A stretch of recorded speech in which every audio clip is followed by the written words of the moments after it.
మొట్టమొదటి సువిశాల ఆంధ్ర సామ్రాజ్య నిర్మాతలు శాతవాహనులు. ప్రస్తుతం అమరావతిగా పిలువబడుతున్న ధాన్య కటకం రాజధానిగా వీరి పరిపాలన కొనసాగింది.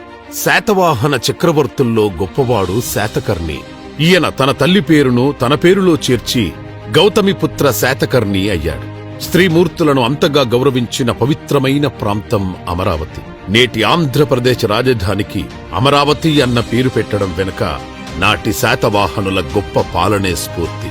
అలాగే దేవతల రాజధానిని కూడా అమరావతి అంటారు. అంటే రాష్ట్రం స్వర్గాన్ని తలపించేలా సిరి సంపదలతో విలసిల్లాలని, ప్రజలందరూ సకల సౌభాగ్యాలతో ఆరోగ్య ఆనందాలతో దీర్ఘాయుష్కులై వర్ధిల్లాలని ఆకాంక్షిస్తూ ఏపీ రాజధాని అమరావతి అన్న పేరును పెట్టారు చంద్రబాబు గారు. ఒక పౌరాణికంగా చూసిన, ఆధ్యాత్మికంగా చూసిన నూతన రాజధాని అమరావతి అనే పేరు పెడితే క్యారెక్టర్ ఇచ్చేవారిలో